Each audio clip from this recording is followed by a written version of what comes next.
we talk is money. All we talk is money. All we talk is money. All we talk is money. All right, we're back. Are we back? Back, episode And we're 3. back. Episode 3 of the SOSCAST. Welcome, everybody. How we all feeling out there? How we feeling? David's here. Welcome back, David. Thank you, Adam. Thank you.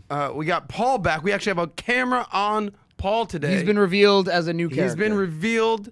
Although the microphone's like right in front of my face. I gotta figure that out. But Paul making it about himself, as always. Here it is. Thanks, Paul. Well, welcome back to the SOSCAST. If you don't know what we talk about here, all we talk is money. All we talk is money.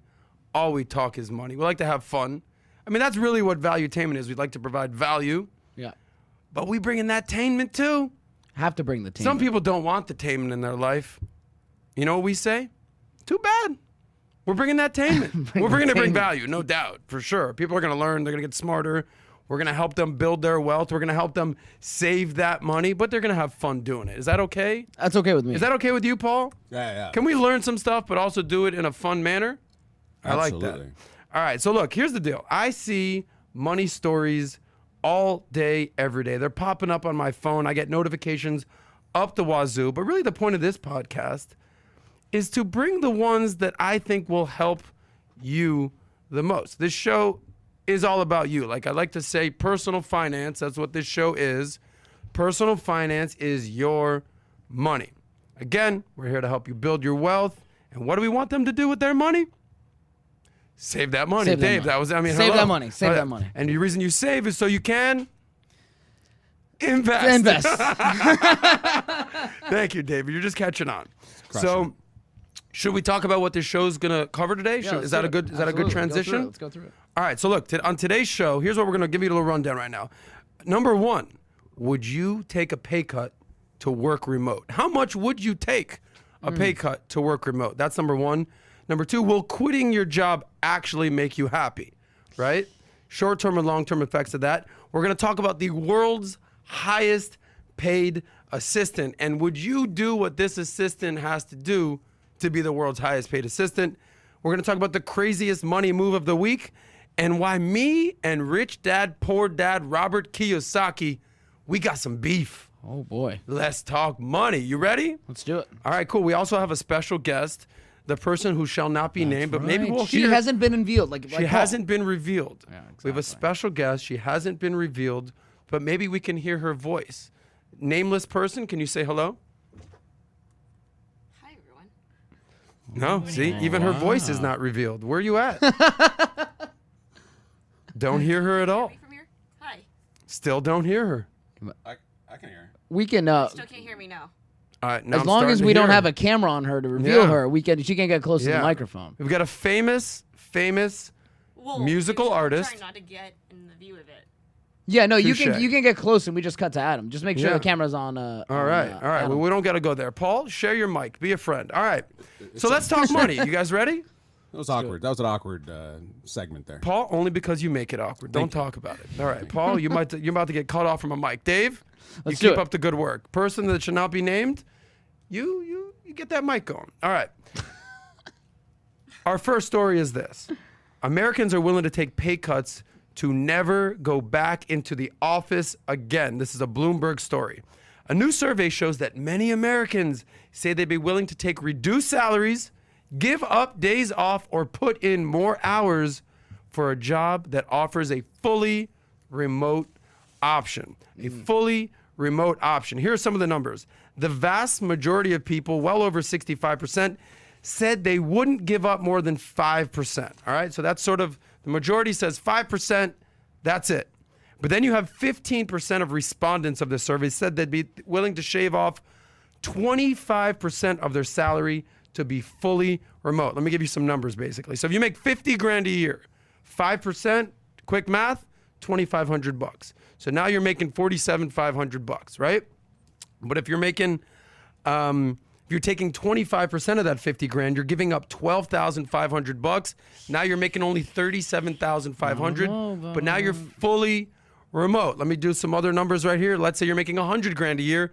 You're giving up 5%. How much is that, Dave? I'm not going numbers. He's not a numbers guy. All right, it's $5 grand. 5 grand. 5% of 5% of 100,000. So now you're making 95 grand. Nothing crazy. get to work remote. But if you're making 100 grand and you're one of the 15% of respondents who says they'll give up 25%, you're making how much now? 75,000. Okay. Yeah. David's here for his production skills, for his witty banter, and for his great looks and amazing dance moves. Not so much because you're a numbers guy. Not a numbers guy. Okay, Paul, That's are you why a I'm numbers on here. guy? I am a numbers guy. All right, great. So you would have done that math very easily. Yep, those are All right, so It's a basic math. that's it. All right, here's some more numbers for you. Nearly half, now 46% of respondents said they would give up a quarter of their days off to work fully remote. And here's that 15% again. 15% they would give up all their paid time off to be able to work from home. So what is this telling you? This is telling you that basically a nice chunk or even a smaller sliver are basically saying, look, we'll do anything. Just make us not. don't we take me don't back want to there. go back into the office again. Please Take my money. take my money, take my free time. Just don't make me go back into the office. So here's the question for you guys at home. Please leave some comments over here. And obviously my friends here, David, Paul, and the female that should be remain nameless. How much would it take for you to just never have to go in the office? Let's say a hypothetical question. David, let's say you make 50 grand a year.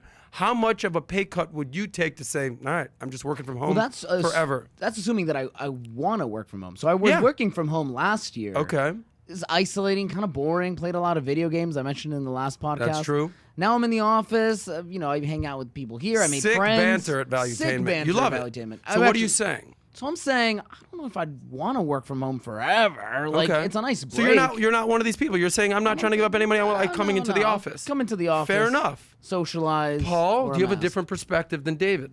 I do not have a different perspective. I've worked from home myself. Yep. And I actually feel the same way. Like I could actually have the option to work from home, and I choose to be here. I really love coming in the office. Okay. Although sometimes I do wish I was alone, but ultimately I really enjoy being in the office and being around people. Okay, cool. Yeah. What about- Young lady, how about you? I'm pretty indifferent from working from home or in the office, but I wouldn't take a pay cut to work from home. So now, let's say you're making 50 grand, you wouldn't take 45 grand or 47, make 47, and never have to go in the office. No. Okay. I don't see the point Well, of let us know in the comments over there increasing what you my think. salary. How I'm much of a pay curious, cut yeah. you would take. Well, so, I mean, just to give you an example, 15% of people said that they would take a 25% pay reduction to never have to go back in the office. So if you're making 100 grand, right? You're 100 grand. You're a six-figure earner. Congratulations. You're willing to go down to 75K a year to basically be like, that's it. See you when I see you. I think- Wouldn't want to be you. Not going to the Yeah, office. no way. Right. What do you have to say? The poll we run here at Valuetainment is Yeah. a little skewed because we have like a nice, almost lax Yes. office environment. We'll hang out. We have People great actually banter. look forward to coming to the You know, office. yeah, exactly. We have one Other of those offices, environments. he's This probably- is, I would say this is an anomaly. We have a really fun place Exactly. to work. We have a nice, By the way, we are fun- hiring. If you love Valuetainment, we are hiring. So just put that out there. We're a great place to work. But I think most people We got a don't sick love- cornhole game too. sick Yeah. cornhole game, Yeah, great exactly. ping pong game, basketball games. We have fun. Look, sometimes we'll drink beer. By the way, it is Beach volleyball. It is now the afternoon, and a lot of people in the afternoon, to after unwind. work, they like to unwind. They like to go to happy hour. I said it's happy hour. It's been a long day. The market's been has, yeah. pretty nice. We made some money. So, by the way, I don't know if you guys are drinking. I know you're not, but I have a beer. Shout out to this random IPA that was given to me. I'm going to have a sip of a beer. But we're I've drinking got in the I've got office. A lot of people can't do that. I've got a Fresca sponsored back. Paul's got a Fresca. I have an empty Dixie cup that had water in there. Sick, man, sick. What's in that Dixie cup? All right. So basically, people are saying, a nice chunk of people are basically saying, please, Please. I don't want to go back in the anything. office, man. Get me away from these I don't want to people. be office. So I'd love to get some feedback from you guys out there. How much would it take for you to basically say, I'm not coming back in the office? So, I'll give you a little quick remote story for your boy Saz here. And maybe this is a little flip side from you. Born and raised in South Florida. I got a job. I'm from Miami, but I got a job. My first job, the current job where I got a job in financial sales before coming to Valuetainment. I still do this job. It's a nice career. I've made a nice amount of money. In 2015, because I was basically driving an hour back from Miami to Boca. I was basically what people do in New York. I was doing in Miami. They were commuting, they were taking trains, you know, to go into the city, to work a Wall Street type job, make money, go back out to where they live in, you know, Long Island, what have you, in Connecticut, what have you. I basically, in 2015, we had a really, really good year, made a really, really nice deal happen for the overall company. And I said to my boss, my CEO, he's a friend of mine, but I said, all right, that I am no longer coming in the office. Ooh. I'm going to be 100% remote. I started that in 2015. So when COVID started, I'm like, I'm used to this already. Yeah. But here's a different perspective for you. A lot of people commute to work.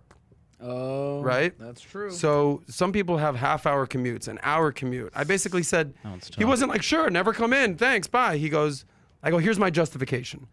I'm spending an hour on the way here, hour on the way home. I'm groggy, I'm coming in. I go, listen, I'm gonna start working remote. I'm gonna save those 2 hours. I'm gonna work those extra 2 hours at the house. And after you leave the office, you're done. Right. It's working with remote, a lot of people actually say that they're more productive because that's it. They're just on fire all day.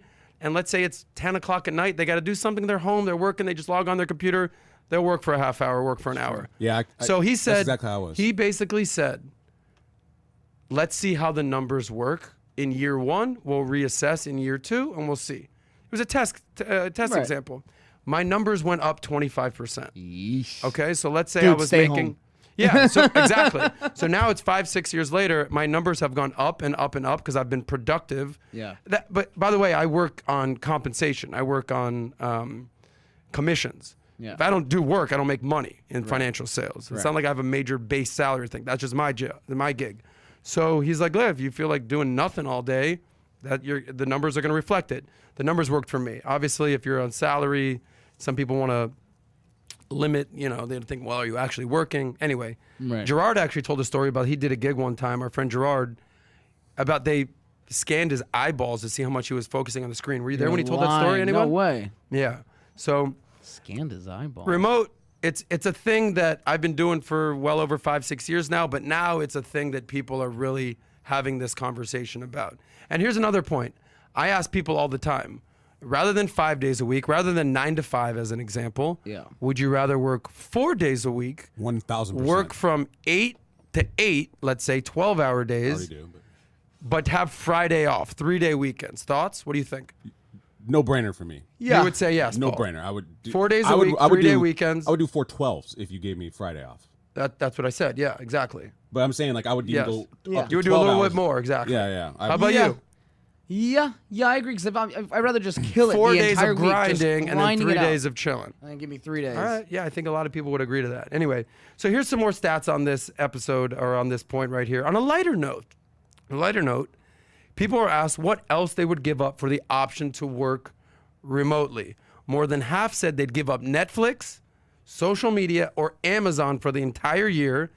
And a third of respondents said they'd give up the right to vote. And it was broken down this way. Gen Z was most likely, 44% said they would give up their right to vote. They don't forget about voting. Baby boomers, on the other hand, were actually the most opposed, with only 27% saying they would give it up. So basically they're saying, what would it take for you just full on not to show up in the office? Or what would it take to just want to work to remote? never Gen Z vote was like, again. yeah, I don't care. Take my social media, take my voting rights away. I just want to work remote, that financial freedom life. Boomers, who are very much used to going into the office, have been voting for literally 40 plus years now, said, no, I'd like to continue my voting. They were the least. So I think the ultimate point here, just to bring this thing in and rein it in, there's something called work-life balance. We all know about this, yeah? Yeah. Work-life balance.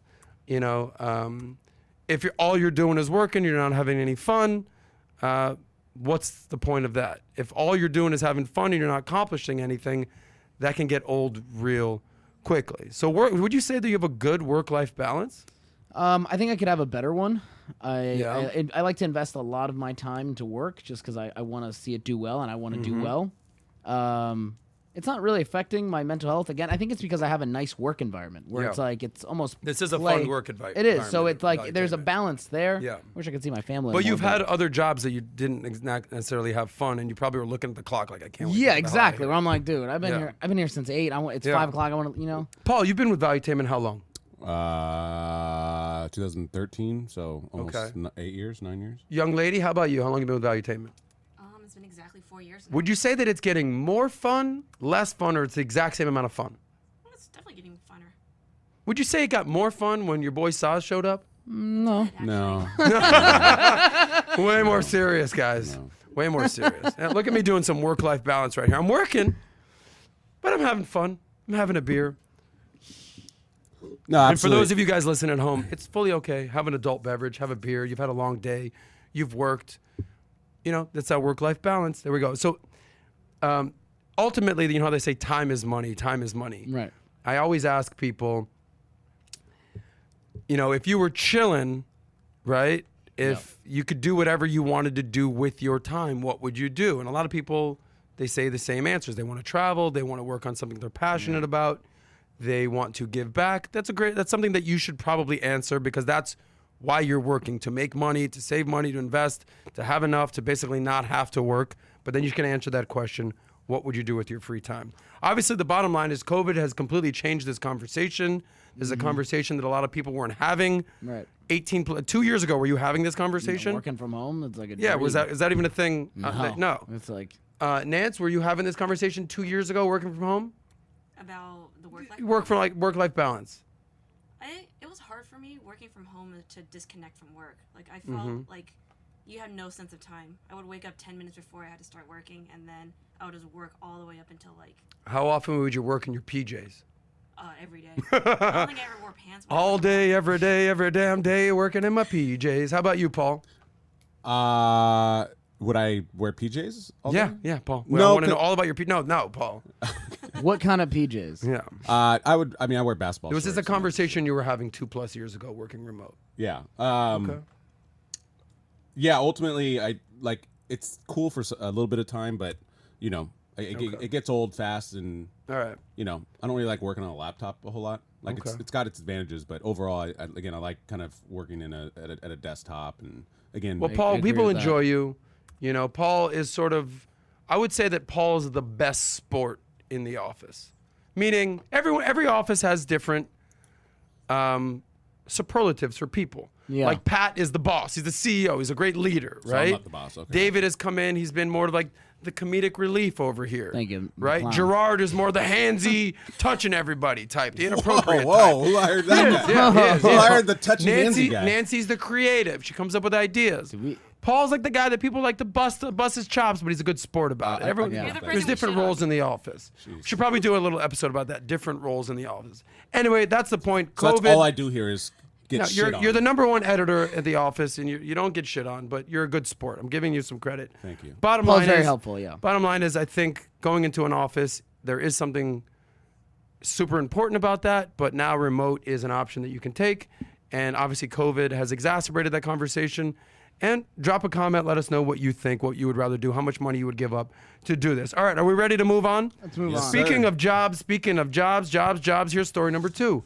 People are quitting their jobs in record numbers, but here's why it might not make you any happier. Here's a CNBC story.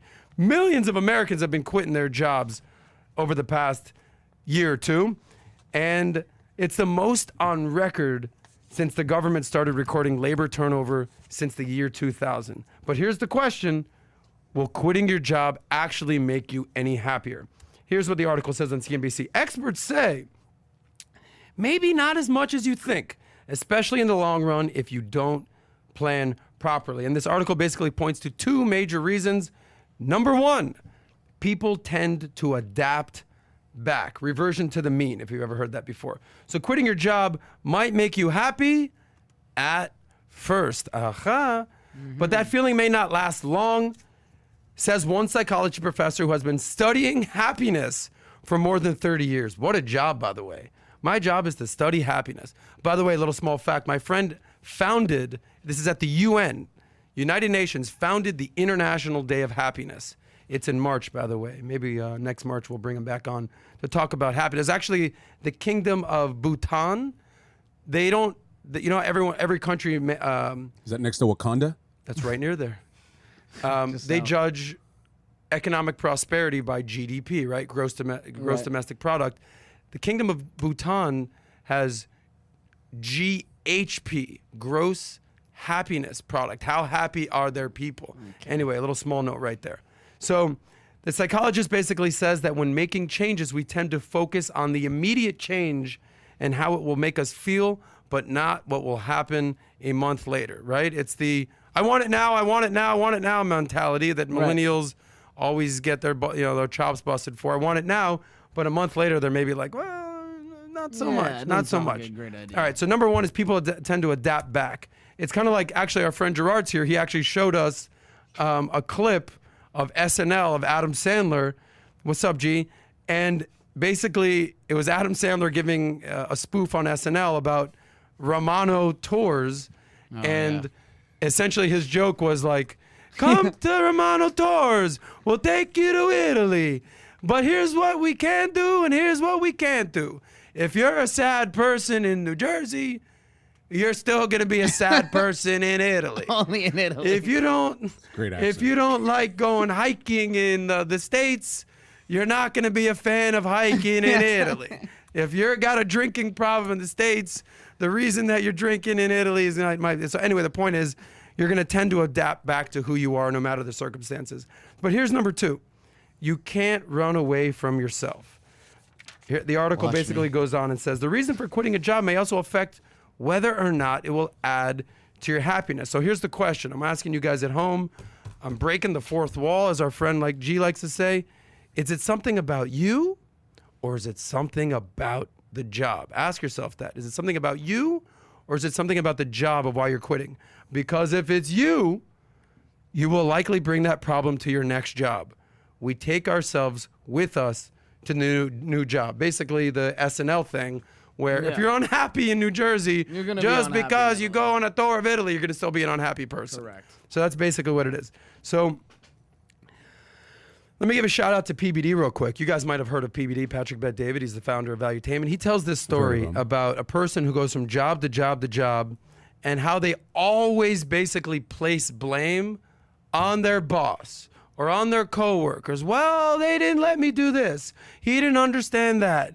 And he basically says, no, it's you. It's you. If it's always somebody else's fault, if you're always fighting with someone at your office, if your boss and you never get along, maybe it's not everybody else's fault. Maybe it's you. The hardest thing to do is look in the mirror and be like, get it together, buddy. Yeah. I mean, get it together. How many times you look in the mirror and be like, you again? You? I deal with you again? Nobody wants to face the man in the mirror. I believe Michael Jackson once said, who was he talking to? I'm talking to the man in the mirror. For those of you that say that I don't like karaoke, I'll do it right here. Just not. O'Brien's where you at? O'Brien's. Adam Sosnick. You guys killed it. O'Brien's rules. O'Brien's rules. Anyway, so that's a story that PBD always tells. I'll also tell you that when it comes to a job, you might think it's what you want, but I believe Mick Jagger of the Rolling Stones once said, you can't always get what you want.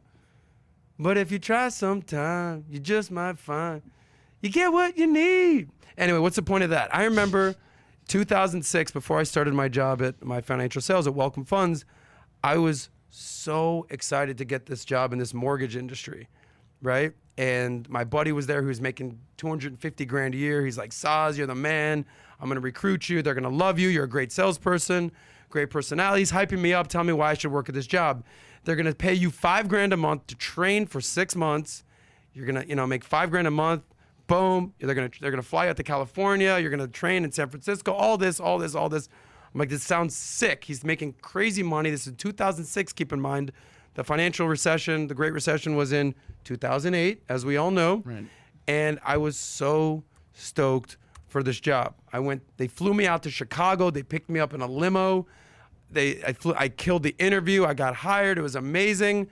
I went through all the checklists. Boom, boom, boom, boom, boom. The last test was to do a background check with HR.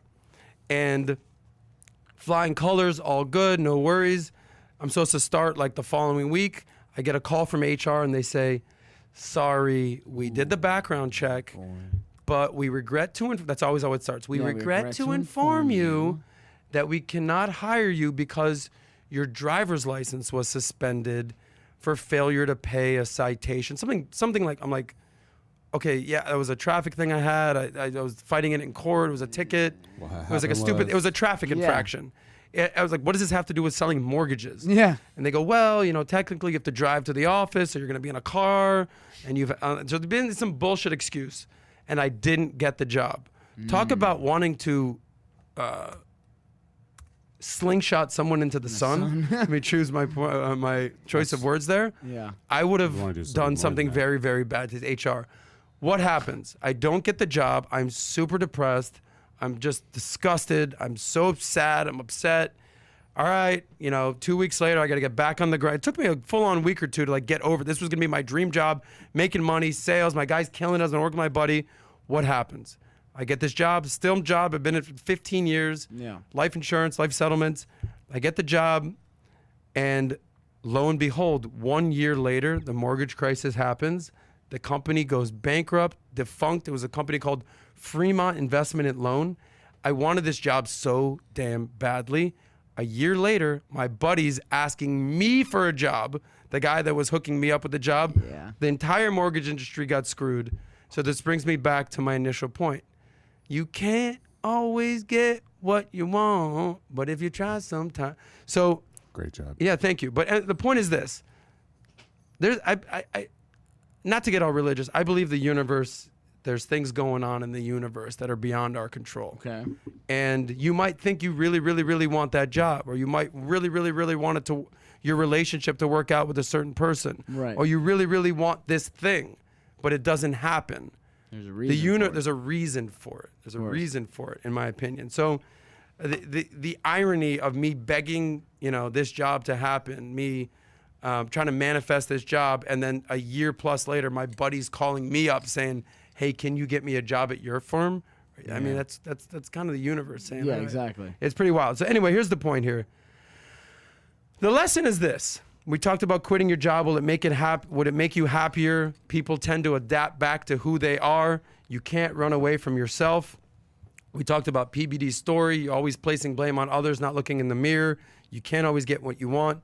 Maybe quitting gives you a better feeling in the short term, but what you really need to consider are the long-term effects of what you're doing, because you can't run away from yourself. Anyway, you want to weigh in on this at all? Yeah, I agree. I had something similar happen to me. I was offered this job at a place doing audio engineering and it was just editing all day, just editing commercials, audio. Dude, I got so close, and I was a week away from graduating, and it was a full-time position. I couldn't really take the job, and it was just maybe a semester away. So I was like, I'm willing to drop out, man. I'm willing to drop out. I'll finish it. It's like a semester. I'll finish that sometime. If I just need this job, I want it. Came out, I passed all the interviews, and it was the final one. They're like, we're just gonna go with someone with a little more experience, yada yada yada. A year Better stash. later, I just yada yada yada my rejection, yeah. And then You yada, yada, yada sex? You can't yada yada that. Our friend did that the other day. Yeah. Go ahead. And What's your point, Dave? Go my ahead. point is, yeah, everything happens for a reason. A year later, COVID happens. They shut down. Everyone's fired. I'm at this other place working, financially stable, not a mess, playing FIFA 8 hours a day. So I agree. Yeah. Everything happens for a reason. Shout out. You just got to roll with the punches. Just got to roll with the You know, there's punches. this- Sometimes they make a punch in the gut. You just got to... Yeah, there's a great philosopher. He's actually local. He lives here in Boca. His name is Patrice, French. And he basically was on a run one day, and a bridge went up. And he said, you know what, man? Yeah. Life's going to give you lemons. Bridges are going to go up on your run. But what did he say? Never You got give power up. through it. Never give up. Don't give up. Respect to that young man. Respect. Patrice. Paul, Nance, do you want to weigh in on this topic before we move on? Yeah, I think when it comes to quitting, I think ultimately you need to know what you're solving for. And, again, it's a popular saying is you quit your bosses, you don't really quit your job. Oh, So one, really figure out why you're quitting. And ultimately, is this doing ultimately what you want to do? And I think that kind of self-reflection is needed because, you need to know what you're solving for. And whether it's that job, the situation, maybe it's money, who knows? But you need to figure that out. And I think everything kind of falls into place. So I think you wrapped up and put a little ribbon or bow on this topic. We appreciate that. And you said something about money. You're welcome. Last piece of advice here: before you quit your job, make sure you've saved that money. Save There's that no reason to quit your job if you've got zero in the bank account and you're just going to. I love this. I'm just gonna figure it out, man. I'm just gonna figure it out. It's like it'll you've work got- out. Yeah, it'll work out. You got nothing saved up. You're going into the wilderness. Yeah. With no money. Also, All right. I love that Gerard's just behind there. He's there. He's there. Breathing heavily. Everyone's like, I hear heavy breathing. I don't know if that's behind Gerard or Mr. Meatball. Who's that? who's that behind Paul the whole time? Okay. That's a fun game. It's harder than meatball. All right. Anyway, so save that money before you quit. That's for sure. Now, let's move on to our next story. This is every week we're going to have this segment. It's going to be called the Wild Money Move of the Week. But yeah, can we get some That's sound effects for free, guys. Wild Money Move of the Week. Here's the Wild Money Move of the Week. You don't have to be a sports fan to appreciate the story, but us as sports fans, Paul's a football guy. I'm more of a Hell basketball guy. David's Soccer. more of a soccer guy. Gerard, who's looming back there, breathing heavily, is more of a baseball guy. Nancy, what's your sport, by the way? I don't really have one. Nancy, you're kickboxer. What are you talking about? I like kickboxing. She does like kickboxing? Okay. Yeah. So here's our Wild Money Move of the Week. It actually has to do with an NFL player. Wild Money Move of the Week, NFL player Odell Beckham Jr. Let's pull him up on the screen. Otherwise known on social medias as OBJ. He dropped $1.8 million on diamond teeth in the back of his mouth. His top two back teeth, all the way back there. What is He put diamond carat crosses on the back of his mouth. So look, a couple points here. You guys good? Okay.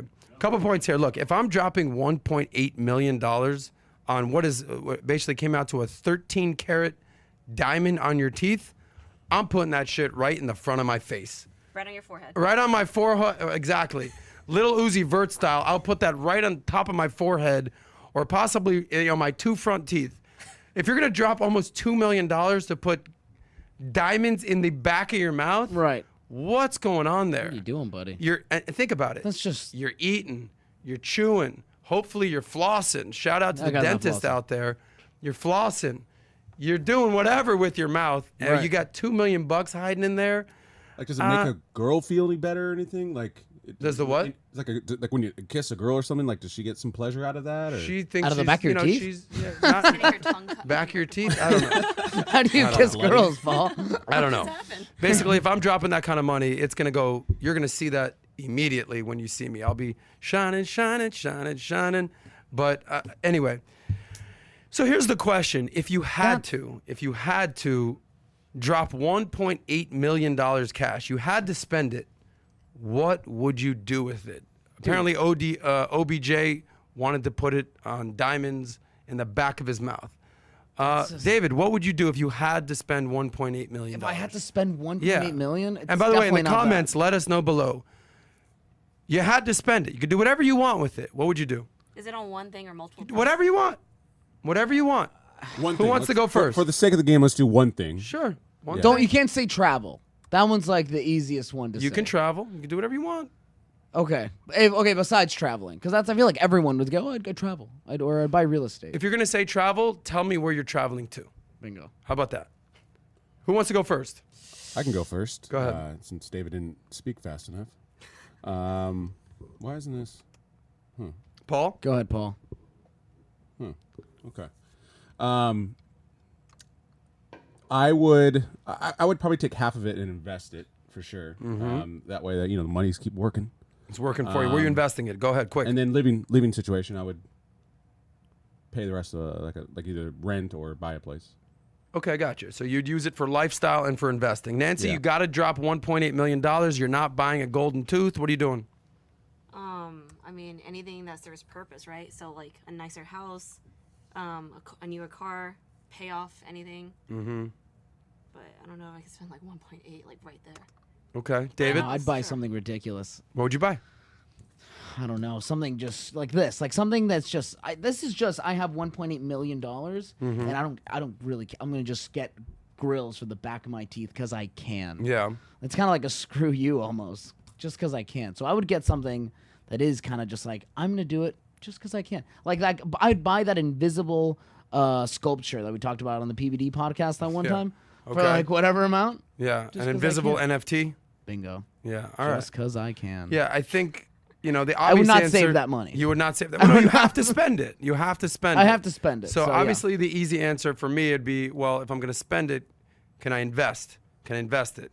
Can I buy assets? Can I, whether that's real estate, whether that's stocks, whether that's crypto, whether that's gold, silver, whatever kind of commodity, sure. But something that I think would bring you joy, it's kind of like how it's better to give than to receive, I would donate it. I would find a cause that I think would really help, a cause you truly believe in. Like, I'm a huge advocate of the Special Olympics. My friends actually down here in South Florida run the Special Olympics. It's pretty cool. Maybe I think the next time it does happen, when COVID and all that, Valuetainment should definitely go help with the Special Olympics. It makes you feel better about yourself because it makes you appreciate these people are running around, and just the fact that they're running around and they win a race or they lose a race, they're so happy. And it just makes you feel so damn good that you're helping them. Because you're called a hugger. You're there to help them, to encourage them, right? And it makes you feel good. It feels better to receive. So my challenge and I don't know what OBJ does with the rest of his money. Respect. You want to spend your money on golden teeth or diamond teeth? Cool. Yeah. I would tell you to look in the mirror, man in the mirror, Michael Jackson style. See how you can donate that money. It'll make you feel a lot better than having some shiny teeth. Here's a little fun fact for OBJ if he is listening, because we'll move on real quick. Stats show that up to 78% of NFL players go bankrupt or fall into severe financial stress within 2 years of retirement. 2 years. Odell Beckham is 28. He's been injured of the last 2 out of the last 3 seasons. He was famous for playing on the Giants. One hand grab, sick grab. We get that. Now he's on Cleveland. He's been injured. My boy, my doppelganger, Baker Mayfield. So we'll see how long he plays. I think he's made $50 million in his career. It's not like he's some broke dude whatsoever. Exactly. But I know people that make millions that go broke. But in the NFL, National Football League, NFL, you know what it also stands for? I'm familiar. Not for long, dog. By the time he's probably 33, he's maybe got 5 years left, he might not even be in the league. Okay? He might not even be in the league. So that's my 2 cents on Odell Beckham. Now let's move on to the next topic. Dave, you good? Yeah. Let's keep going? Okay. Thank you, buddy. All right. So hopefully Odell's paying attention, and the remaining of his money he's saving, investing, and maybe donating to good causes. So luckily for him, he's got a job now. But if you're actually one of those people who are actually in between jobs right now, here's a little something I had to bring up. David, maybe you can pull this chart up and we can just power through this story. This is what they call value. This is not a lot of attainment here, but if you're in between jobs, here's maybe what you can look for. So here's one chart that shows the 10 industries that will pay you a higher salary soon, and the 10 that probably won't. This is according to Morgan Stanley. If you're not familiar with Morgan Stanley, they're one of the biggest investment banks in the country. They tend to kind of know what they're talking about. Yeah. All right, this is a Business Insider story. So basically, this story hovers around wage risks for companies. So this isn't so much for the individual person, but you can basically extrapolate what this basically means for you. But they're basically warning industries or companies within industries, hey, you're probably going to have to pay up a little more soon. Right. And other companies, look, you can probably keep wages where they're at. How you doing? Okay, let's pull this up. So this is wage risk for companies. We'll go through them. So if you're in the top 10 industries, you're going to have to raise wages. So everything in blue at the top, these are industries that are more than likely going to have to raise wages. Why? Because these are the ones that are hardest to find employees. These are sectors that are basically raising wages because they were hit the hardest by the lockdown. So leading at the top of these industries are hotels, restaurants, and leisure. This has obviously been shut down. People have left their jobs. They've quit their jobs. They're basically saying in order to get these people back, you're going to have to pay more than $12 an hour. You might have to pay more than $15 an hour. You might have to bump up your wages. Yeah. Okay? Hotels, restaurants, real estate management and development, commercial services and supplies, leisure products, textiles, apparel, luxury goods, multi-line retail, specialty retail, basically retail, energy equipment, diversified consumer services, and food and staples retailing.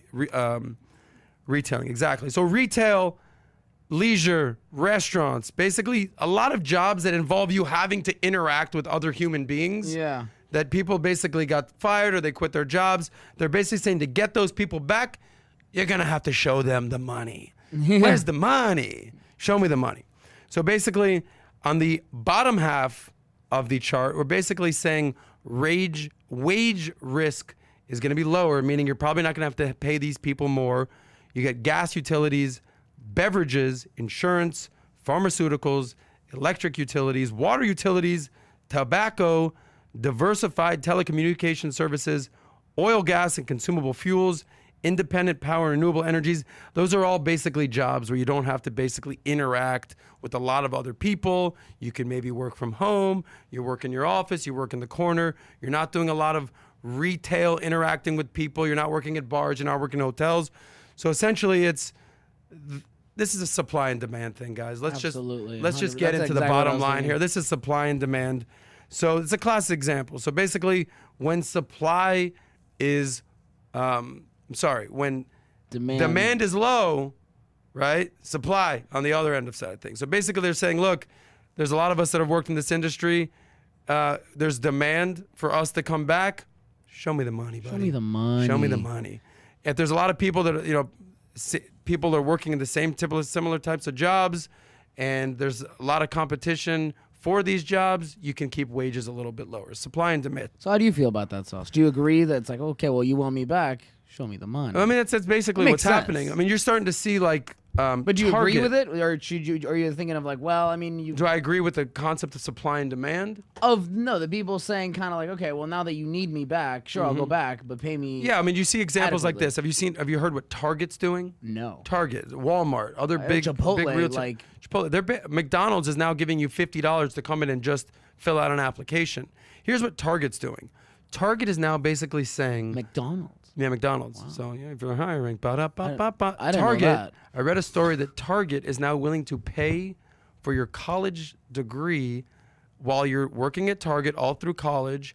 They're willing to pay for your books, supplies. It's all about incentivizing, bonusing, giving a little. Hey, if you come work here, we'll give you a little something, Yeah, something. but I'm sure it has to do something with retail or management. Yeah, people don't want to go work in those goddamn jobs anymore. yeah. They're just like, look, I've done those jobs. I made $12 an hour. I'm dealing with bullshit. You want me to come back for the same amount of price? with to do higher that? risk of With COVID higher risk, and all- I'm no good. way, buddy. Now, yeah. if you want to pay me more, if you want to basically pay If for I can my work from college, home. If I can work from home, exactly. can Anyway, be a this is cashier at a home. story. So let me just finish this article. It's basically, to sum this up, while some industries were able to quickly shift to telework and retain most employees through the pandemic, others are struggling to rehire. Job openings sit at a record high 9 million, but hiring lagged. Economists forecast that 2 months straight, while quits reach all-time. People are quitting those jobs, like we talked about, hotels, restaurants, leisure businesses. They're on the top. Real estate management, development close behind. And on the other end of the spectrum, which we covered on the bottom, producers who make up the most of the sectors with the softest wage risk. They're basically saying you're not going to have to pay these people any more money. They're just going to, they want the jobs. Independent power, renewable electricity, businesses sit at the bottom of the list. The bottom line is the supply and demand. If the more that a job is in demand, supply goes down, right? So on and so forth. So these jobs are going to have to pay more in order to attract these people. That's the bottom line here. It's a value story. I don't know how much this is if you're basically, the bottom line is if you're that person that's worked in retail your whole life, or if you worked in the bar industry your whole life, these people want you back. They're willing to pay more. Don't settle for less. That's the bottom line. Let's transition to other stories. Let's talk about, speaking of wage risk, let's cover two different polar opposite stories about low risk and high risk. All right, here's a story. So look at two people on the opposite ends of the risk spectrum. No one is more chillin' than rapper Quavo's assistant. Quavo, one of the rappers of the Migos, there's 3 members of the Migos, he pays his assistant, let's pull this up, $5,000 a day. $5,000 a day. There he is, right there. He's holding an umbrella, so 5K. Quavo can chill in the shade. That's $5,000 to hold an umbrella. So basically, if you do some basic math, 5 days a week, let's say he's working 5 days a week, times 52 a week. I know you're not a math guy. 5 times 52 is almost $1.3 million a year. Quavo's assistant is a full Where did I go wrong, Sauce? millionaire. Well, we're about to find out. PBD, So- you're hiring like that. Let me know. Yeah. Exactly. Just- So we're gonna ask this question to the people. Here the article goes on. Although we are sure there was a lot of blunt rolling and umbrella holding, his assistant Joshua Washington is also the head of operations for Huncho Records, which is Quavo's record company. By the way, Quavo's estimated net worth is $26 million. So he's doing all right. So the overall biggest lesson here, before I turn it over to you guys, is you know how they say your network is your net worth? Right. I don't know this guy's story, but what a situation he's walked into to make $1 million a year, $5,000 a day, to just basically do whatever Quavo asked him to do. Right. Hey, I need you to do this. Hey, go do this. Go get me a coffee.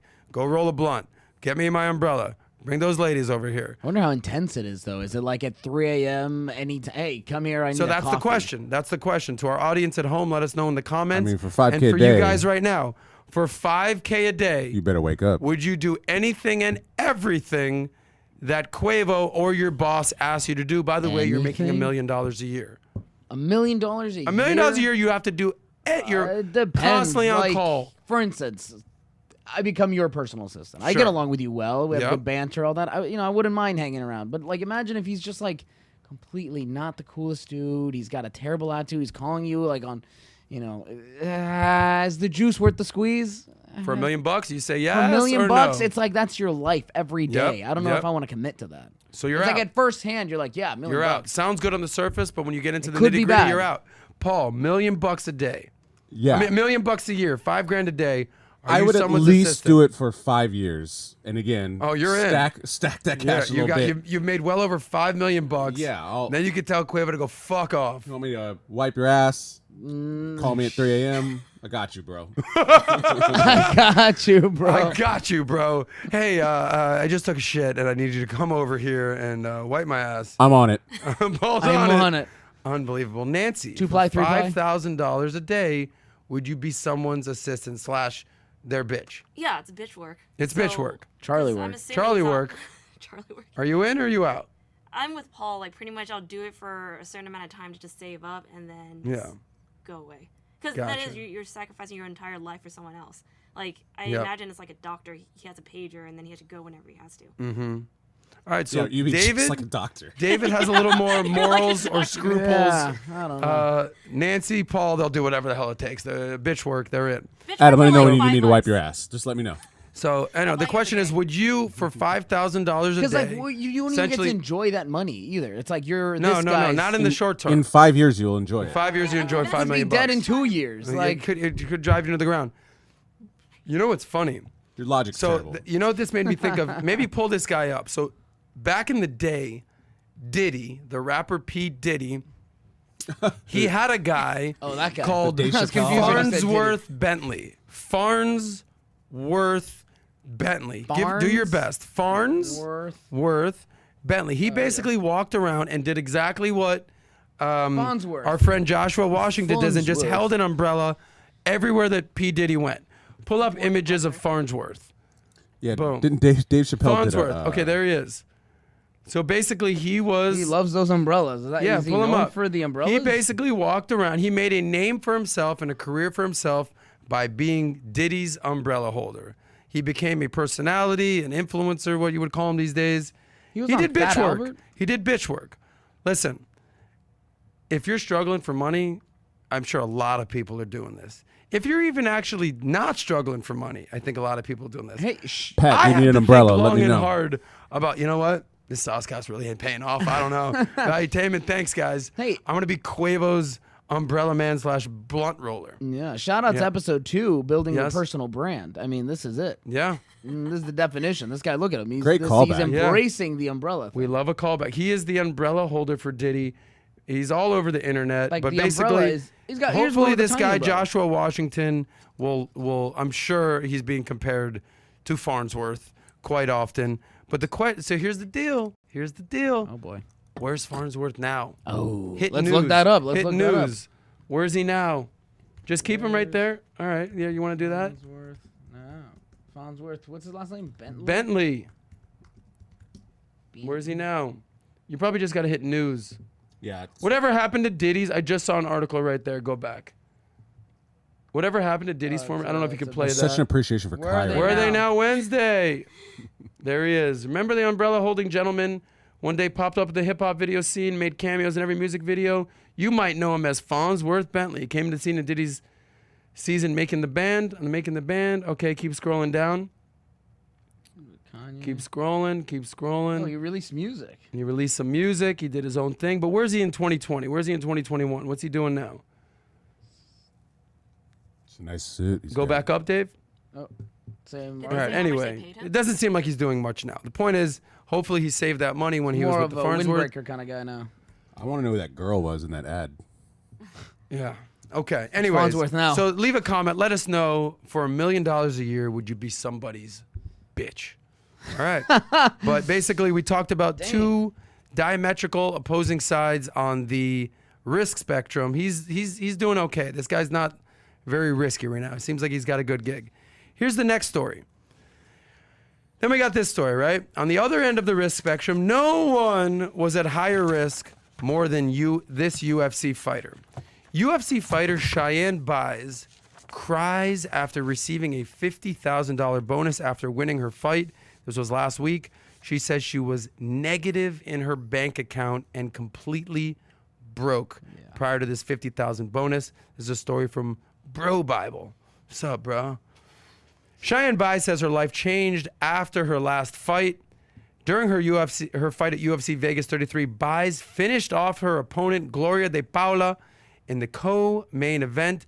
During her post-fight interview, Buys raised some eyebrows when she said that she was completely broke after recently moving to Vegas. After receiving the $50,000 bonus from the performance of the night, an emotional Buys said, "Man, it's just been a long road to get here. It's been crazy. Crazy fight camp for me." This is my impression of her after the fight.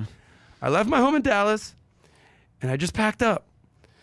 I left my home with everything in it, and I'm broke as hell. I mean, I'm so broke, I just got a loan so I can pay for the house here. And this is the quote.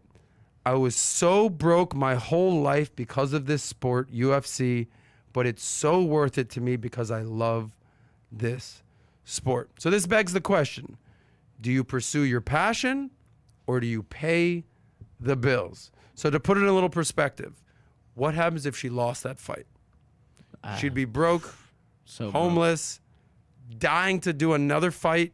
When you know how they say, when you're broke, you're desperate. When you're desperate, you do stupid things. Yeah. So thank God she won. I mean, I would like to actually, you know what's funny? The person that lost this, the Paula, Yeah. Gloria De Paula, let's see what her bank account is looking like. This $50,000 changed her life. She's probably gonna, reinvest it into the sport that she loves. But it begs the question: pursue your passion or pay the bills. I remember I started when I was 24 years old. I started doing stand-up comedy. I was like, I've been thinking about doing stand-up comedy my whole life. I'm gonna get started. I started at a comedy club in Denver when I was living there for a year. Comedy Works in Denver. I was on the grind. I moved back to Miami. I was doing comedy at the Improv. I was doing it just all throughout Miami at the Hard Rock. And, they pay you nothing. They pay me $25, $100. Like if you're just, you're an opening act, what have you. I was doing nightlife at the time, but I was pursuing my passion, but I was broke as hell and I was living on friends' couches. It's not a fun existence. So the question is it better to pursue your passion or is it better to pay the bills? PBD has some advice here. You got something to weigh in on this, Paul? I do, yeah. I think if you have the actual passion for it, I think it's worth it because the victory, there's nothing like that, right? But Which victory? Like that girl, that emotion that she felt, not every person gets to experience that, Right. but it's pure bliss. Like it's one of the best feelings. What happens if she would have lost that fight? She would have kept She's going. broke. No, she would have She's kept got going. no Should've kept money. going. Yeah, of course she would have kept going. But my point is, but you have to have that passion. Like if you don't, like say you're just like, it's cool, but I don't love it. Yeah. Then I don't recommend that doing that. Right. That's basically where I was at in the comedy thing. I love it. It's fun, but like I'm sick don't of being love it, broke. yeah. And I got a job in finance. It's worked out well for me. Circle back. I actually 10 years later opened up my own comedy club in South Beach, right? It's now I'm no longer involved in it, but basically I circled back to my passion. So this brings me to something that PBD says all the time. He basically says there's 4 phases of life. First phase of life, when you're basically from a young kid to age 20 or something, number 1, just don't fuck it up. Don't do anything that gets you in jail. Don't do anything that gets you killed or basically ruins your reputation. Just don't fuck it up. You're young. You can make mistakes, but don't do something you can't recover from. Phase 2, from 20 to 40, let's say, make that money. Make that money. That's basically what I did from age 26 to age 40 now. I've made money. Third phase You're of your 40? life. 40. You look great. Thank you, buddy. I appreciate that. Compliments will get you everywhere. Phase 3. I can hold umbrellas too. Pay $5,000 a day. Oh yeah. Phase 3, this is according to PBD, then you can start to work on your creative side and pursue your passion. Obviously, Pat is doing that with Valuetainment. Pat, to use Pat as example, when he was young, he did some stupid stuff he talks about all the time, but he didn't do anything enough to screw up his future. Correct. Phase 2, from his early 20s, and now he's 42. He basically killed it in the insurance game, PHP. We all know it. Now, phase 3 of his life, he's working on his passion, his creative side, Valuetainment. That's where we are here now. And phase 4, he talks about this is a 20-year run here, but when he's in his 60s and beyond, he'll give back. And, I'm sure he's got big plans with that. So, anyway, the bottom line... Well, he's already given back as well. Let's not act like he That's doesn't. true, but this is basically what he talks about right here. So, you talked about building your personal brand. Build your personal brand, Cheyenne, right? Like, people are talking about you now. Yeah. Turn lemons into lemonade right here. But save that money, Cheyenne. Yeah. Save that money. Save She's that 50K. broke as hell, UFC fighter. Save that money, Cheyenne. Hopefully she's listening or listening to that type of advice. So that's my advice, to save that money. Now, there's someone that has would have a different perspective on this. And you're familiar with Robert Kiyosaki, the Rich Dad, Poor Dad? Yes. He would probably not tell you to save that money. Here's another story, our final story of the day right here. Robert Kiyosaki has another thing coming. He basically says, the Rich Dad, Poor Dad author says the biggest crash in history is coming. He recommends buying Bitcoin and gold and silver. This is a story from Benzinga. Robert Kiyosaki cautioned his followers to prepare for the biggest crash in world history. By the way, how many times have we heard that? The biggest crash is coming. The biggest crash is coming. It happens, and then, we recover. So Kiyosaki's been warning on Twitter that the next crash would be a long one, and investors should buy more gold, silver, and Bitcoin when they can. This is based on his tweets. Starting in December of 2020, when Bitcoin was trading at 19,000, Kiyosaki announced, "Glad I bought Bitcoin. Next stop, 50K." By the way, this was when it was at 19,000. 4 months later, Kiyosaki was right. Bitcoin hit an all-time high of 65,000. But now what's happened since then is Bitcoin has since lost 40% of its value, and Bitcoin is currently dancing around $40,000. So some people might say, look, hold up, Kiyosaki. You want me to avoid a bubble by investing in what's potentially another bubble, Bitcoin, because people speculate that Bitcoin's a bubble. We'll see your opinion on that. So, look, I actually interviewed Robert Kiyosaki, and I learned a lot. If there's one thing that I learned from him is he loves silver. Yes. Loves silver. Obviously, gold. He's recommending gold, and he's obviously recommending Bitcoin. I do have some Bitcoin. I don't have silver yet, but that's something I'm looking into. Robert Kiyosaki would hurt you right now. Yeah, he's actually, so here's my point. We got into it. We had some different philosophical beliefs. He's actually the one person I've ever interviewed who would not say, save that money. He basically was like, do not save your money. Take on debt. Use it to buy real estate.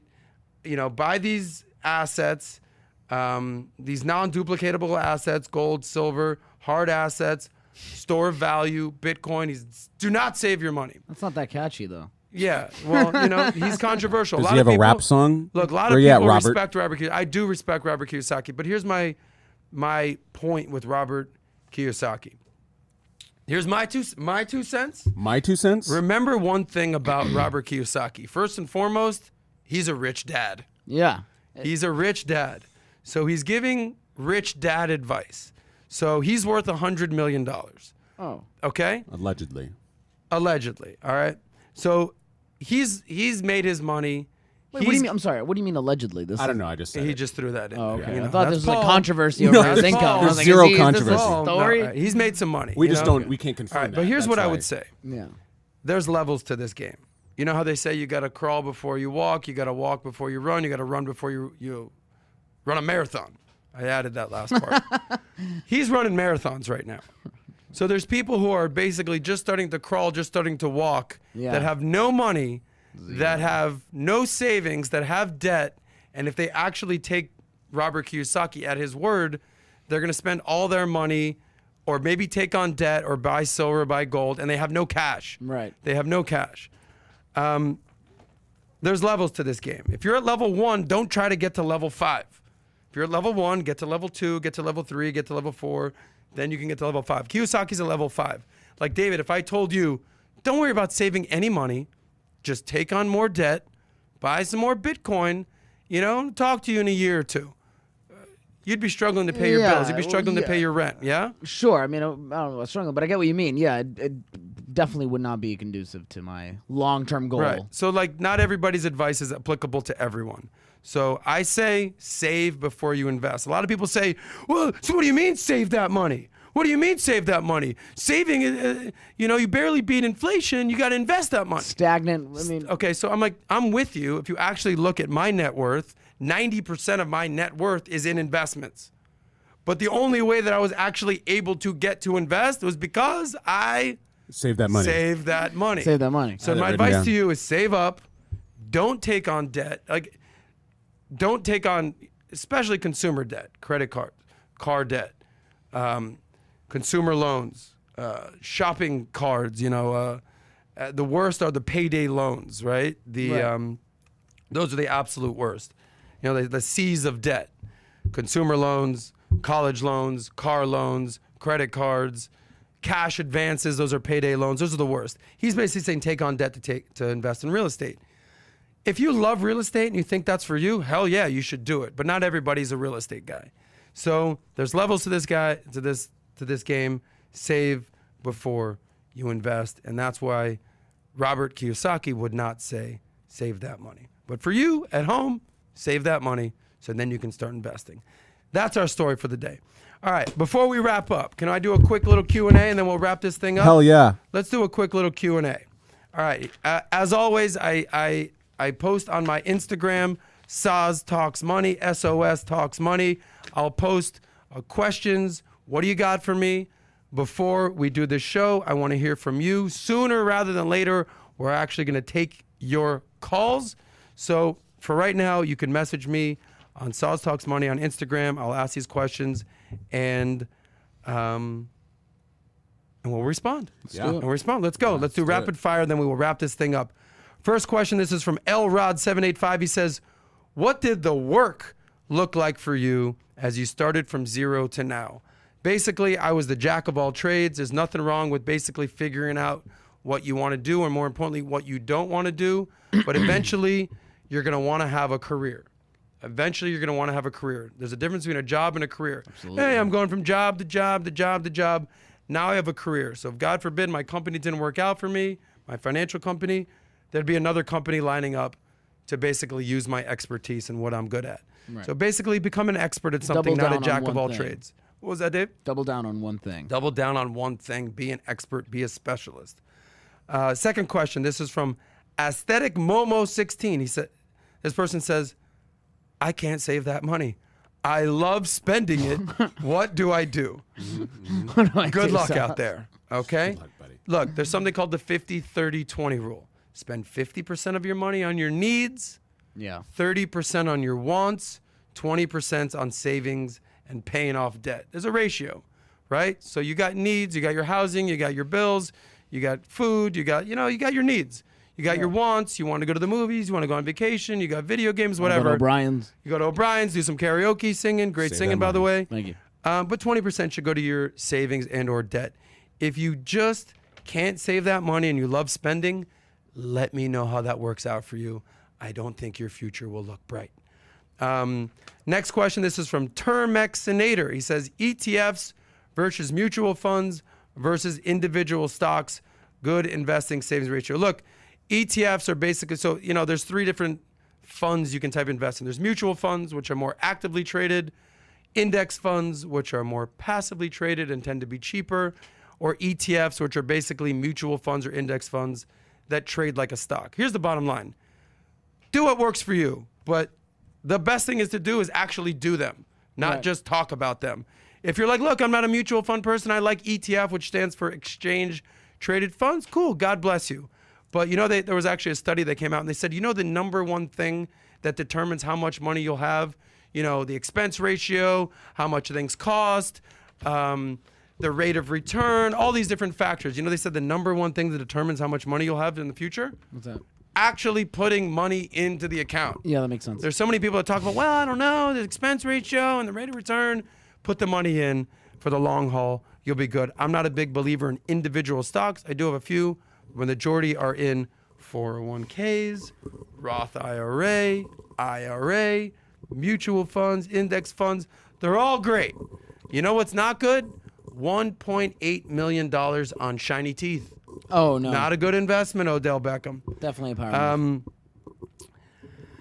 Another question, rapid fire. If you don't plan on staying at your current job for a long time, do you suggest starting a 401k? That's from Jafar Nika. Great question. If you don't plan on staying at your job for a long time, maybe you don't start a 401k and you start a IRA or a Roth IRA.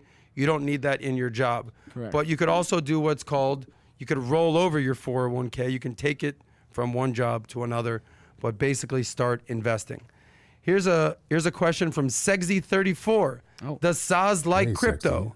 I'm not super pro crypto, but I'm definitely not anti-crypto. Do you own crypto? I do own crypto. About 5% of my assets are in crypto, and that's what the big boys are doing. What currencies you're I investing? own Bitcoin, and then I own some shit coins, some altcoins. Okay. And I invested in this NFT platform that on paper I was like worth $1 gazillion, and then it came crashing down, and we'll see where that goes in the future. Save that money. Anyway, your best investment, this is from NGMTHT1, your best investment,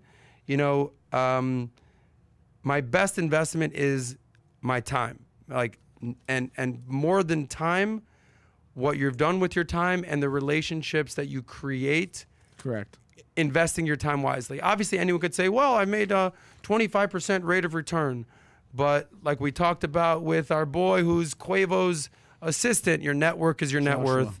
My Rolodex and my network is pretty vast. It's pretty dope. I can pick up the phone and call a lot of different people that will help accomplish what I'm trying to accomplish.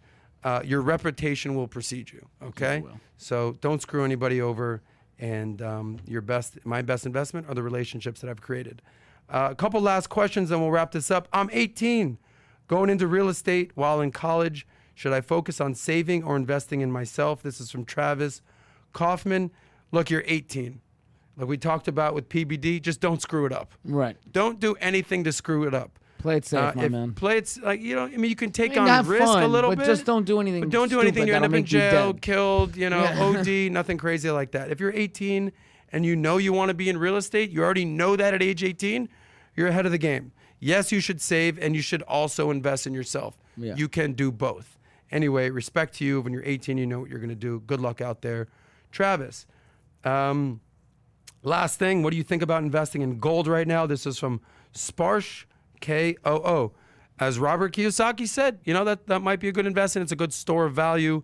A lot of people are basically saying old school, the Wild West days, bang, bang, Billy the Kid, invest in gold. These days, new school, crypto, store of value, Bitcoin. So that's my advice. I hope you got something from this.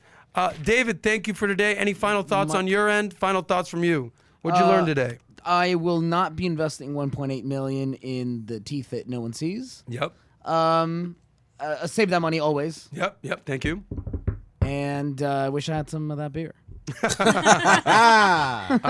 Paul, what say you? Wrap up. Yeah, I think I learned one, Robert Kiyosaki.